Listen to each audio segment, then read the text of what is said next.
Hey, welcome back to Way of the Wrench, and on today's very special episode, I'm going to be showing you everything you need to know to be able to apply T-molding to the edges of your back box so you can give that final polished look. So stick around, you're not going to want to miss it.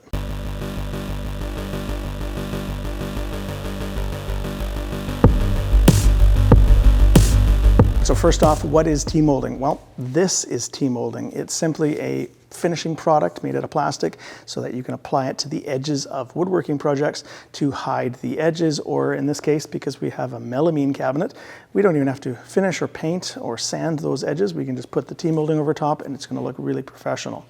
The T-molding has a barb on the bottom so that you can push it into a slot that you previously do with a router, and that's what holds it in place. Now, because this was a flat pack from pinballcabinets.com, I asked Lance if he could go ahead and show me a product that has as much work done as possible for everybody.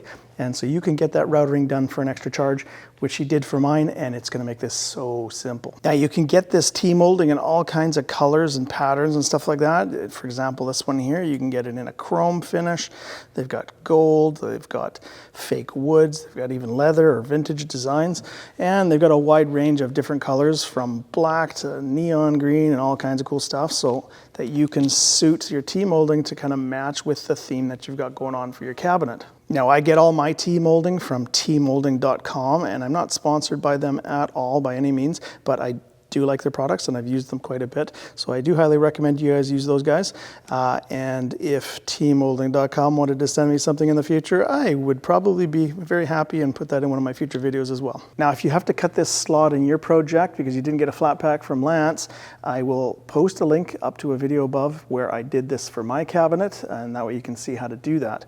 Now, one of the main things I want to stress with you if you're going to do that route is make sure that you have the appropriate size slitting cutter to match the thickness of your barb on your T-molding. Otherwise, it's not going to work. It'll be too loose and fall out, or it'll be too big and won't go in. And you can get those T-slot cutters from tmolding.com, and I will put a link down in the video description for you.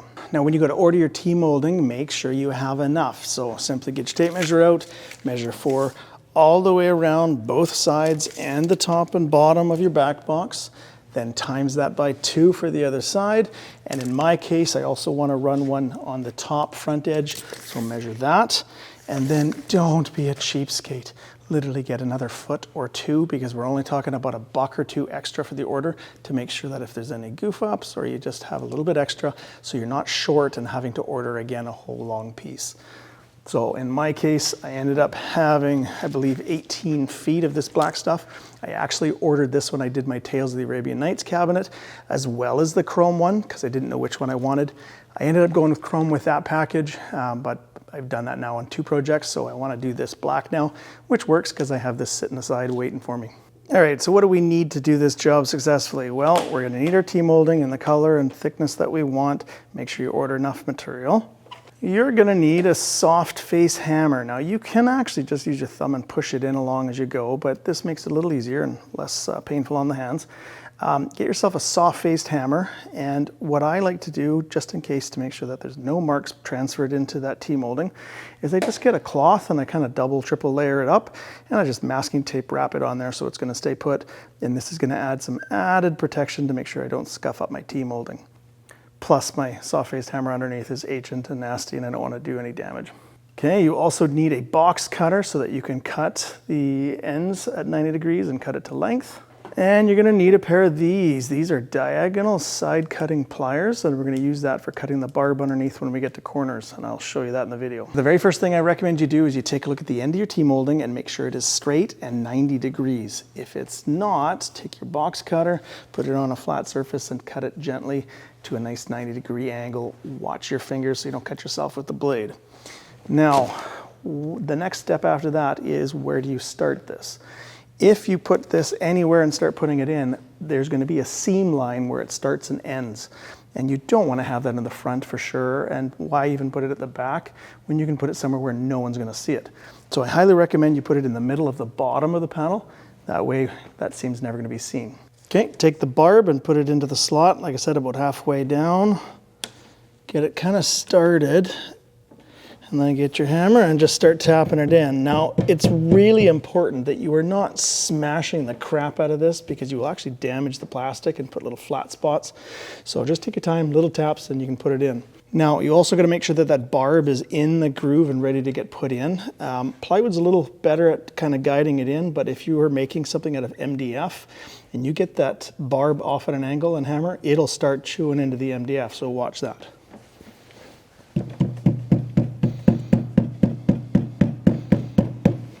Now, when you get to the corner, right at the very corner is where you're going to start your cut. And what I would do is do a straight cut on the barb just to the underside of the T-molding.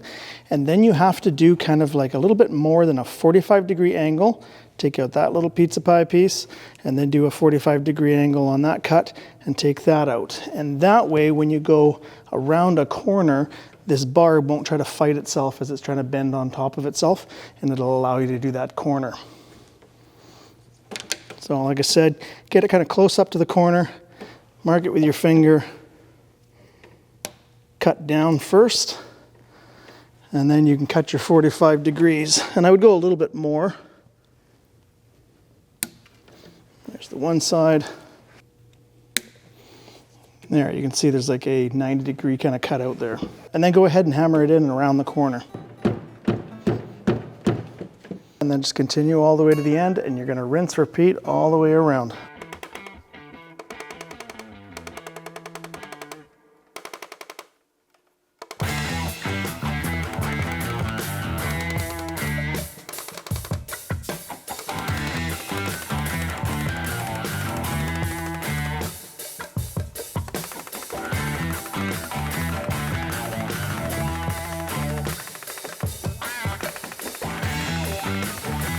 Okay, another corner, another snip out from the T-molding.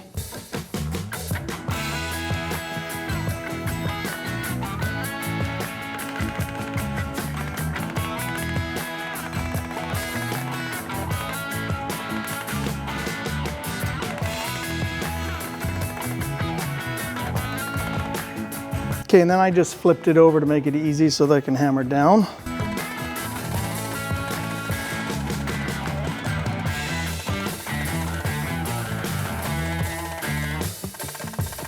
Okay, clip another corner.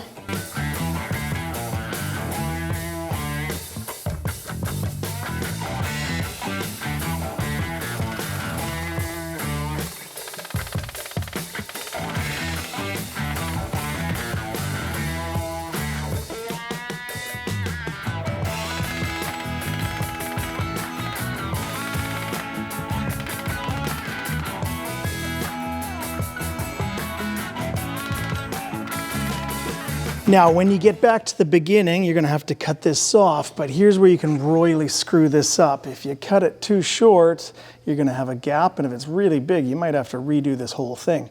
So what I would recommend is kind of figure out where you think it is by laying it over top, maybe like make a little pencil mark or something like that, but go about 1 millimeter or 2 longer, because you can always trim off exactly how much you need.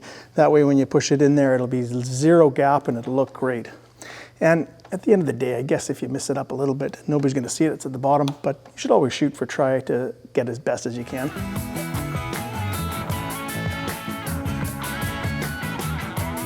And then I always like to take the barb and kind of trim it away at an angle so it's not going to be hitting the other barb and maybe want to interfere.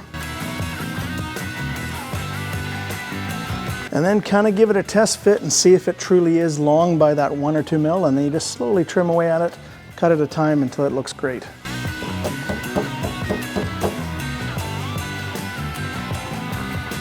Okay, so mine truly is longer, so I'm going to take a cut on it.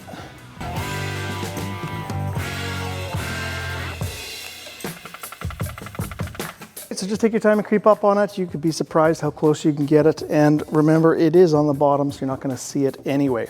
So off camera, I'm going to do the other side, which is exactly the same. And in a couple seconds here, I'm going to see you again for the front panel. Okay, and there's the seam nice and flush together. So for Mr. J, that's an A in my class. Okay, almost done. Really nothing different on this. Just make sure you have a nice square 90-degree end so you can go flush right against the side of the cabinet. Get along to the other side and really be careful how long you trim it so that it just tucks in and touches the other side. then you're done.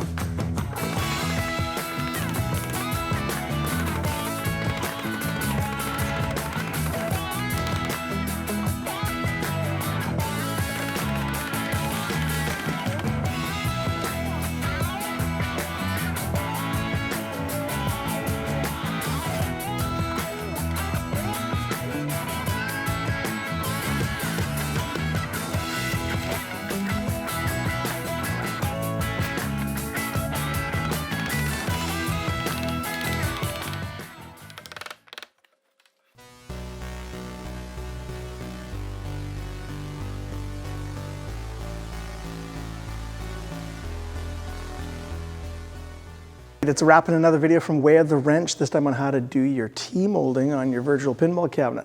If you have any questions or concerns, put it down in the comment section below and I'll help you out. And if you'd like to see what this looks like in Chrome, I'll put a link up to my video where I did it for my Tales of the Arabian Nights, and you can see what it looks like there.